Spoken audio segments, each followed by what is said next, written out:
Hello friends, કેમ છો બધા? તમારી પોતાની ચેનલ નિશા પટેલ ગુજરાતીમાં તમારું સ્વાગત છે અને હું છું નિશા. આજે આપણે આ મીઠા શક્કરપારાની રેસીપી બનાવીશું ફ્રેન્ડ્સ.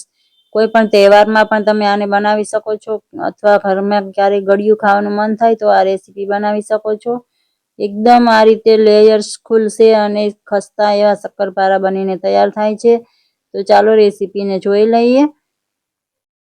તો અહીંયા મેં 1 કપ ભરીને મેંદો લીધો છે અને અડધો કપ ઘઉંનો લોટ, રોટલી કરવાનો લોટ લીધો છે ફ્રેન્ડ્સ. તમે આને ખાલી ઘઉંના લોટમાંથી બનાવી શકો છો, પણ મેંદા સાથે સારું રિઝલ્ટ આવે છે. તો મેં આ રીતે અડધો મેંદો અને અડધો ઘઉંનો લોટ લીધો છે. હવે એકદમ ઓછું એવું નિમક એડ કરીશું. આપણે મીઠા શક્કરપારા બનાવીએ છીએ, પણ થોડું એવું નિમક એડ કરવાથી ટેસ્ટ બેલેન્સ થાય છે.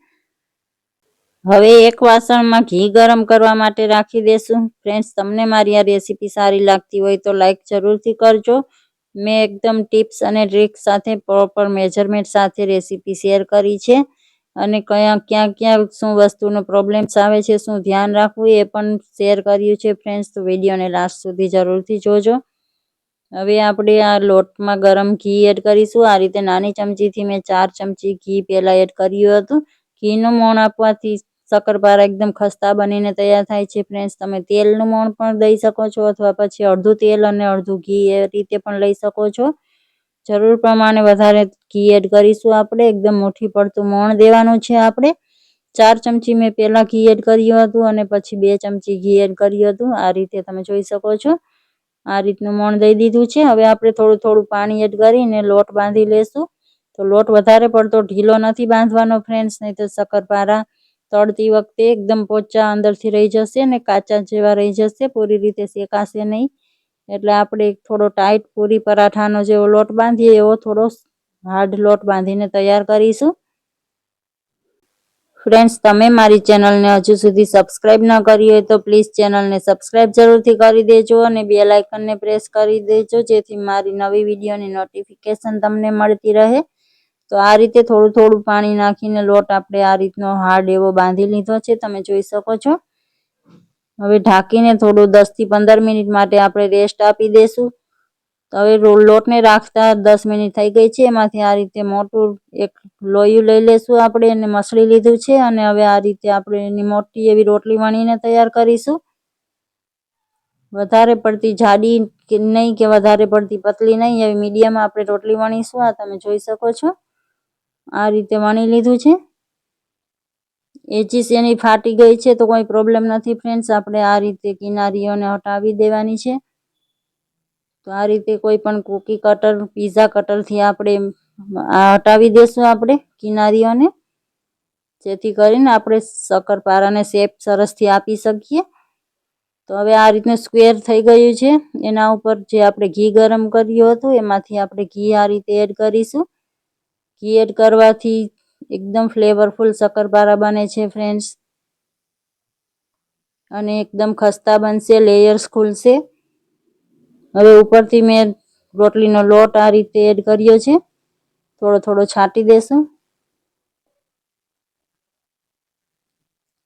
અને હવે એક સાઈડથી ઉપાડીને આ રીતે આપણે ફોલ્ડ કરીશું, એક સાઈડનો છેડો, અને સેમ એ જ રીતે બીજી સાઈડથી પણ કરીશું. હલકું એવું હાથેથી પ્રેસ કરીએ છીએ. હવે વેલણથી આપણે આ રીતે થોડું વણી લેશું. બહુ વધારે પ્રેશરથી નહીં વણીએ ફ્રેન્ડ્સ, નહીં તો તળતી વખતે લેયર્સ ખુલશે નહીં. હલકું એવું આપણે એને પ્રેસ કરી દેશું. એકદમ નહીં વણીએ તો પછી શક્કરપારા તળતી વખતે ખુલી જશે અને પછી તેલ ચડી જશે. એટલે આ રીતનું આપણે એને વણવાનું છે. હવે આ રીતના શેપમાં મેં શક્કરપારાને કટ કર્યા છે. તમે તમારા મનપસંદ કોઈ પણ શેપમાં કટ કરી શકો છો. બધા શક્કરપારાને આ રીતે કટ કરી લેશું.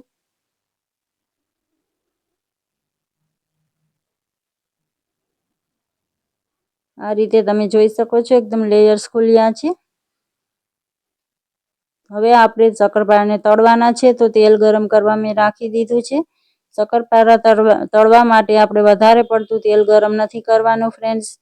એકદમ ઓછા તેલ ગરમમાં જ આપણે શક્કરપારા એડ કરીશું અને લો ફ્લેમ પર જ આપણે શક્કરપારાને તળવાના છે. વધારે ગરમ તેલમાં તળીશું તો ઉપરથી તરત જ શેકાઈ જશે અને અંદરથી કાચા રહી જશે.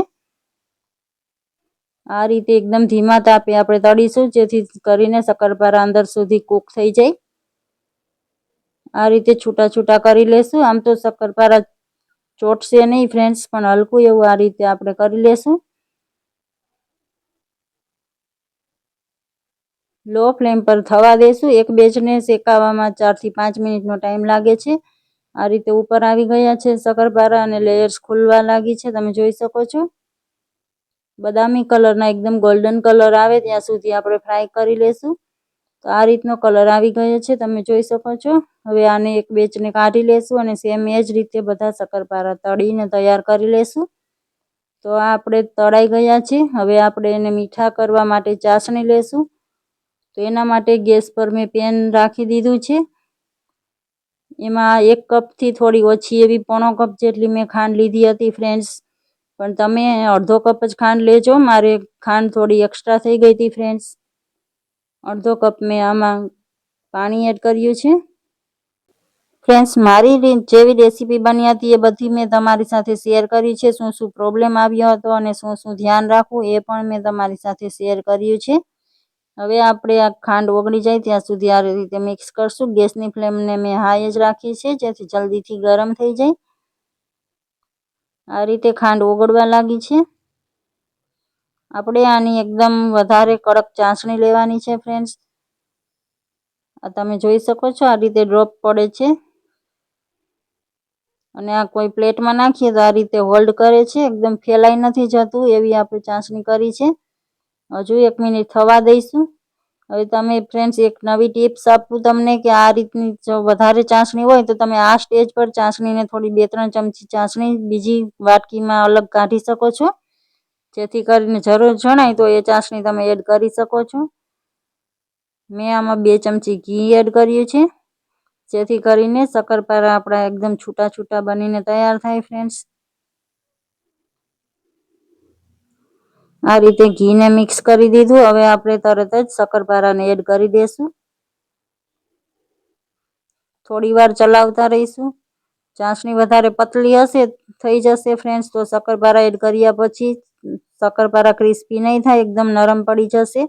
અને ચાસણી વધારે પડતી હાર્ડ થઈ જાય પછી શક્કરપારા એડ કરશું તો અંદર સુધી ચાસણી જશે નહીં, તરત જ ચાસણી જામી જશે.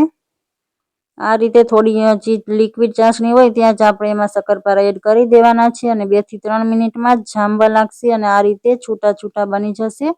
હવે પેનને ગેસ પરથી નીચે ઉતારી લીધું છે. આ તમે જોઈ શકો છો, એકદમ છૂટા છૂટા શક્કરપારા થઈ ગયા છે. અને ઠંડા થયા પછી એરટાઇટ ડબ્બામાં ભરીને તમે સ્ટોર કરી શકો છો. એકદમ ખસ્તા ક્રિસ્પી શક્કરપારા આપણા બનીને તૈયાર થઈ ગયા છે ફ્રેન્ડ્સ. તમને મારી આ રેસીપી કેવી લાગી? સારી લાગી છે તો લાઈક કરી દેજો. તમારા ફેમિલી અને ફ્રેન્ડ્સ સાથે શેર જરૂરથી કરજો અને કમેન્ટ કરીને જરૂરથી જણાવજો. મળીએ છીએ આવી જ નવી રેસીપી સાથે. Thank you for watching.